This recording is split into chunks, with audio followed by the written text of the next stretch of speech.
ಯಡಿಯೂರಪ್ಪ ಉತ್ಸವಕ್ಕೆ ವಿಜೇಂದ್ರ ಬಣ ಸಜ್ಜು. ಯತ್ನಾಳ್ ಬಣದಿಂದ ರೋಷಾಗ್ನಿ. ಕಮಲ ಪಾಳ್ಯದಲ್ಲಿ ತಣ್ಣಗಾದ ಅಂತರ್ಯುದ್ಧ. ವಕ್ಫ್ ವಿರುದ್ಧ ಮತ್ತೆ ಸಮರ ಸಾರಿದ ರೆಬೆಲ್ಸ್. ಅಶೋಕ್ ಕೊಠಡಿಯಲ್ಲಿ ಯತ್ನಾಳ್ ಟೀಮ್. ಈ ಸುದ್ದಿಗಳನ್ನು ನೋಡೋಣ ಜಟಾಪಟಿ ನ್ಯೂಸ್ ಟಾಪ್ನಲ್ಲಿ. ಬಿಜೆಪಿ ರಾಜ್ಯಾಧ್ಯಕ್ಷ ಬಿವೈ ವಿಜಯೇಂದ್ರ ಹಾಗೂ ಬಿಜೆಪಿ ರೆಬಲ್ ತಂಡದ ನಾಯಕ ಬಸನಗೌಡ ಪಾಟೀಲ್ ಯತ್ನಾಳ್ ನಡುವಿನ ಜಟಾಪಟಿ ಧಗಧಗ ಎನ್ನುತ್ತಿದೆ. ವಿಜಯೇಂದ್ರ ಕರೆದಿದ್ದ ಭೋಜನಕೂಟಕ್ಕೆ ಗೈರಾಗಿದ್ದರ ಬಗ್ಗೆ ಖಾರವಾಗಿ ಪ್ರತಿಕ್ರಿಯಿಸಿರೋ ಯತ್ನಾಳ್, ನಮಗೂ ಆಹ್ವಾನ ಬಂದಿತ್ತು, ಆದ್ರೆ ನಾವು ಹೋಗಿಲ್ಲ, ಹೋಗೋದು ಇಲ್ಲ. ಇಲ್ಲಿ ಕರೀತಾರೆ, ಅಲ್ಲಿ ಚೇಲಾಗಳನ್ನ ಬಿಟ್ಟು ಮಾನಿಟರ್ ಮಾಡ್ತಾರೆ ಅಂತ ಆಕ್ರೋಶವನ್ನ ಹೊರಹಾಕಿದ್ದಾರೆ. ನಾವು ಹೋಗುದಿಲ್ಲ, ಮೊದ್ಲು ನಾವು ಅಂತ ಹೋಗೇ ಇಲ್ಲ. ನಾವು ರಮೇಶ್ ಜಾರಕಿಹೊಳಿ ಹೋಗುದಿಲ್ಲ, ಹೋಗಿಲ್ಲ. ಆಹ್ವಾನ ಇತ್ತು, ಇಲ್ಲಿ ಕರೀತಾರ, ದಾವಣಗೆರೆ ಒಳಗೆ ಯತ್ನಾಳ್ ಹೊರಗೆ ಹಾಕಂತ ಹೇಳಿ ಅವ್ರ ಚೇಲಾಗಳನ್ನ ಬಿಟ್ಟು ಯಡಿಯೂರಪ್ಪ ಮತ್ತು ವಿಜಯೇಂದ್ರ ಸತತವಾಗಿ ಕಂಟಿನ್ಯೂ ಆಗಿ ಮಾನಿಟರ್ ಮಾಡ್ಲಕತ್ತಾರೆ ದಾವಣಗೆರೆ ಸಭೆಯನ್ನು. ಅವ್ರ ಗನ್ಮ್ಯಾನ್ಗಳ ಕಡೆಯಿಂದ ಫೋನ್ ಮಾತಾಡಿ, ಇಲ್ಲ ನೀವು ಈ ನಿರ್ಣಯ ಮಾಡಿ, ಇದನ್ನು ಮಾಡಿ, ಯತ್ನಾಳ್ ಉಚ್ಚಾಟನೆ ಮಾಡ್ರಿ ಅಂತ ಹೇಳಿ ಸ್ವತಃ ಯಡಿಯೂರಪ್ಪ ಸಹಿತ ಅನೇಕ ಮಾಜಿ ಶಾಸಕರು ಕೂಡ ಮಾತಾಡಿದ್ದು ನಮ್ಗೆ ಮಾಜಿ ಶಾಸಕರು ಹೇಳ್ಯಾರ. ಯಡಿಯೂರಪ್ಪ ಹುಟ್ಟುಹಬ್ಬದಂದು ದಾವಣಗೆರೆಯಲ್ಲಿ ಬೃಹತ್ ಶಕ್ತಿ ಪ್ರದರ್ಶನಕ್ಕೆ ಬೆಂಬಲಿಗರು ಪ್ಲಾನ್ ಮಾಡಿದ್ದಾರೆ. ಬಿಎಸ್ವೈ ಹುಟ್ಟುಹಬ್ಬ ಮಾಡೇ ಮಾಡ್ತೇವೆ ಅಂತ ರೇಣುಕಾಚಾರ್ಯ ಹೇಳ್ತಿದ್ರೆ, ಯತ್ನಾಳ್ ನಮ್ಮ ಶಕ್ತಿ ತೋರಿಸ್ತೇವೆ ಅಂತ ಸವಾಲು ಹಾಕಿದ್ದಾರೆ. ನಮ್ದು ವಕಫ್ ಹೋರಾಟ ಅಟ್ಟೆ ಐತಿ. ನಾವು ಯಾರ್ದು ಜನ್ಮ ಹುಟ್ಟು ಹಬ್ಬ ಆಚರಣೆ ಮಾಡೋದು, ಪುಣ್ಯತಿಥಿ ಮಾಡೋ ಕಾರ್ಯಕರ್ತರಲ್ಲ. ನಾವು ಹುಟ್ಟು ಹಬ್ಬ ಅವ್ರ ಮನ್ಯಾಗ ಮಾಡ್ಕೊಲ್ಲ. ನನ್ನ ಸ್ವಂತ ಹುಟ್ಟು ಹಬ್ಬನೇ ಮಾಡ್ಕೋದಿಲ್ಲ. ಒಂದು ಕಡೆ ಯಡಿಯೂರಪ್ಪನವರ ಅವರ ರಾಜಕೀಯ ಅನುಭವ, ಅವರು ಚುನಾವಣೆಯಿಂದ ನಿವೃತ್ತಿಯಾಗಿದ್ದಾರೆ, ರಾಜಕೀಯ ನಿವೃತ್ತಿ ಆಗಿಲ್ಲ, ನಮಗೆ ಮಾರ್ಗದರ್ಶಕ. ಅವರ ಹುಟ್ಟುಹಬ್ಬವನ್ನು ಸಂಭ್ರಮ ದಿನಾಚರಣೆಯನ್ನು ನಾವು ದಾವಣಗೆರೆಯಲ್ಲಿ ಮಾಡ್ತೀವಿ ಅಂತೇಳಿ ಮೊನ್ನೆ ನಿರ್ಣಯವನ್ನು ಮಾಡಿದ್ವಿ. ನಾವೆಲ್ಲ ಒಟ್ಟಾಗಿ ಬಂದು ನಮ್ಮ ರಾಷ್ಟ್ರೀಯ ನಾಯಕರ ದಿನಾಂಕ ಅವರನ್ನು ಆಹ್ವಾನ ಮಾಡೋಕ್ಕೆ ನಾವು ಮಾಡ್ತೀವಿ. ಪಕ್ಷದ ಸಮಾವೇಶ ಮಾಡೋಕ್ಕೆ ನಮ್ಗೆ ಯಾರಿಗೂ ಅಧಿಕಾರ ಇಲ್ಲ. ರಾಜ್ಯದ ಅಧ್ಯಕ್ಷ ಸ್ಪಷ್ಟವಾಗಿ ಹೇಳಿದೆ, ಯಡಿಯೂರಪ್ಪನವ್ರು ಹುಟ್ಟುಹಬ್ಬ ಅಭಿಮಾನಿಗಳಾಗಿ ನಾವು ಹುಟ್ಟುಹಬ್ಬವನ್ನು ಮಾಡ್ತೀವಿ, ನಮಗೆಲ್ಲ ಅಧಿಕಾರ ಕೊಟ್ಟಂಥವ್ರು. ನಾವು ವಕಫ್ ಸಲಾಗಿ ಹೋರಾಟ ಮಾಡ್ತೀವಿ. ವಕಫ್ ಸಂಪೂರ್ಣ ದೇಶನ ಕಿತ್ತಿ ಹಾಕ್ಬೇಕಂತ ದೊಡ್ಡ ಸಮಾವೇಶ ನಾವು ದಾವಣಗೆರೆಗೆ ಮಾಡ್ತೀವಿ. ಅವ್ರದ್ದು ಮುಗಿದು ಒಂದು ವಾರನಾಗ ಮಾಡ್ತೀವಿ.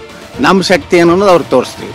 ಜನಶಕ್ತಿ ನಮ್ಮದು, ಜನಪರ ಹೋರಾಟ, ಹುಟ್ಟುಹಬ್ಬದ ಹೋರಾಟ, ಪುಣ್ಯತಿಥಿ ಹೋರಾಟ ಅಲ್ಲ. ಬಿಜೆಪಿಯಲ್ಲಿ ಬಣ ಬಡಿದಾಟ ಇನ್ನೂ ನಿಲ್ಲುವಂತೆ ಕಾಣ್ತಿಲ್ಲ.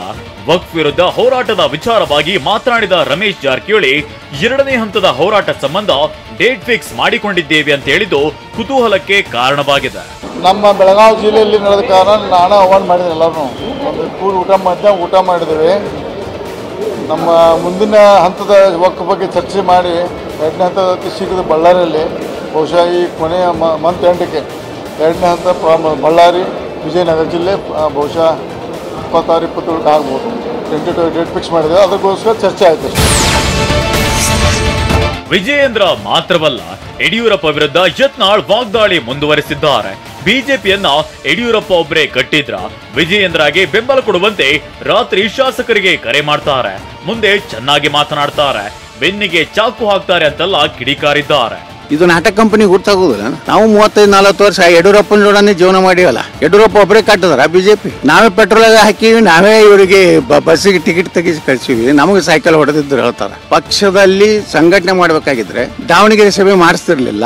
ಸ್ವತಃ ಯಡಿಯೂರಪ್ಪನ ಮನ್ಯಾಗ ಭಿನ್ನ ಮತ್ಯರ ಸಭೆ ಆಗ್ತದೆ, ಅದ್ರಾಗ ರಾಜ್ಯಾಧ್ಯಕ್ಷ ಪಾಲ್ಗೊಳ್ತಾನೆ.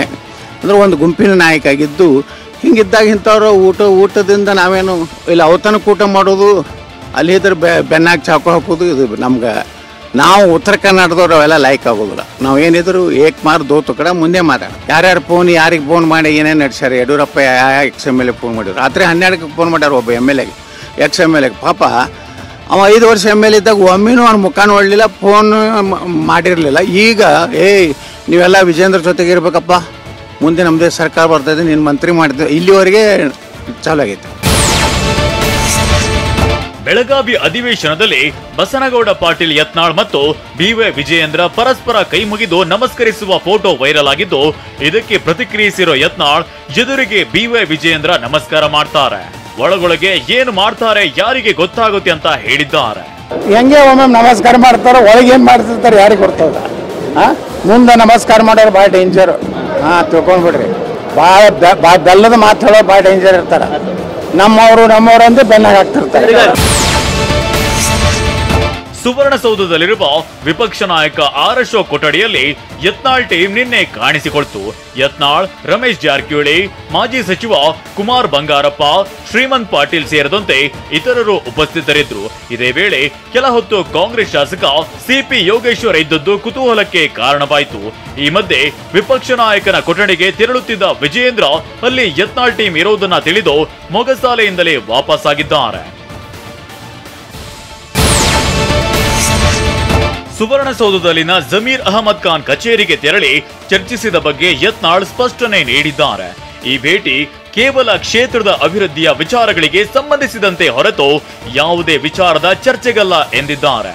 ಜಮೀರ್ ಅವರ ಸರ್ಕಾರಿ ಕಚೇರಿಗೆ ಹೋಗಿದ್ದೆ, ನಾನೇನೋ ಮನೆಗೆ ಹೋಗಿಲ್ಲ, ಅಲ್ಲಿ ಹೋಗಿ ಏನೋ ಬಿರಿಯಾನಿ ತಿಂದಿಲ್ಲ ಅಂತ ಹೇಳಿದ್ದಾರೆ. ಇವತ್ತು ಜಮೀರ್ ಅಹಮದ್ ಖಾನ್ ಬೆಳಿಗ್ಗೆ ಕರೆಸಿದ್ರು, ಅವ್ರ ಎಲ್ಲ ಅಧಿಕಾರಿಗಳು ಬಂದಿದ್ರು. ನಾವು ಹೋಗಿದ್ದೆ ಅವ್ರ ಕಚೇರಿಗೆ, ಸರ್ಕಾರಿ ಕಚೇರಿಗೆ ಹೋಗಿದ್ದೆ. ನಾನು ಮನೆಗೆ ಹೋಗಿಲ್ಲ, ಹೋಗಲ್ಲೇನು ಬಿರಿಯಾನಿ ತಿಂದಿಲ್ಲ. ಜನರ ಪರವಾಗಿ ನಮ್ಮ ಹಿಂದೂ ಸಮಾಜದ ಭಾಗಗಳಿಗೆ ಅನ್ಯಾಯ ಆಗಿದ್ದ ಬಗ್ಗೆ ನಾವು ಹೋಗಿದ್ದು ನಿಜ. ನಮ್ಮದು ಜಮೀರ್ ಅಹಮದ್ ಖಾನ್ ಅವರು ಸರ್ಕಾರಿ ಕೆಲಸಕ್ಕೆ ಹೋಗಿದ್ದೆ ಹೊರತು ಯಾವುದೇ ವೈಯಕ್ತಿಕ ಕೆಲಸ ಇಲ್ಲ. ವಕ್ಫ್ ಕದನ ಒಂದು ಕಡೆ ಆದ್ರೆ ಮತ್ತೊಂದು ಕಡೆ 150 ಕೋಟಿ ಆಫರ್ ಯುದ್ಧವೂ ಜೋರಾಗಿದೆ. ಸಿಎಂ ಸಿದ್ದರಾಮಯ್ಯ ಆರೋಪಕ್ಕೆ ಬಿಜೆಪಿ ನಾಯಕರು ನಿನ್ನೆ ವಾಗ್ಬಾಣ ಬಿಟ್ಟಿದ್ದಾರೆ. ಸಿಬಿಐ ತನಿಖೆಗೆ ವಹಿಸಬೇಕೆಂಬ ವಿಚಾರದಲ್ಲಿ ದ್ವಿಮುಖ ನೀತಿ ಏಕೆ ಅಂತ ವಿಜಯೇಂದ್ರ ಮುಖ್ಯಮಂತ್ರಿಗೆ ಪ್ರಶ್ನಿಸಿದ್ದಾರೆ. ಉನ್ನತ ಮಟ್ಟದ ತನಿಖೆ ಆಗಬೇಕು ಅಂತ ಸದಾನಂದ ಗೌಡ ಆಗ್ರಹಿಸಿದ್ದಾರೆ. ಪಂಚಮಸಾಲಿ ಹೋರಾಟಗಾರರ ಮೇಲಿನ ಲಾಠಿ ಚಾರ್ಜ್ಗೆ ಬಿಜೆಪಿ ಮಾಜಿ ಸಚಿವ ಸಿಸಿ ಪಾಟೀಲ್ ಖಂಡನೆ ವ್ಯಕ್ತಪಡಿಸಿದ್ದಾರೆ. ಶಾಂತಿ ರೀತಿಯ ಹೋರಾಟ ಹತ್ತಿಕ್ಕಲು ಸರ್ಕಾರದ ಪ್ರಾಯೋಜಿತ ಲಾಠಿ ಚಾರ್ಜ್ ನಡೆಸಿದೆ ಅಂತ ಆರೋಪಿಸಿದ್ದಾರೆ. ಮತ್ತೆ ಅಧಿವೇಶನದವರೆಗೆ ರ್ಯಾಲಿ ಕೈಗೊಳ್ಳುವುದಾಗಿ ಹೇಳಿದ್ದಾರೆ.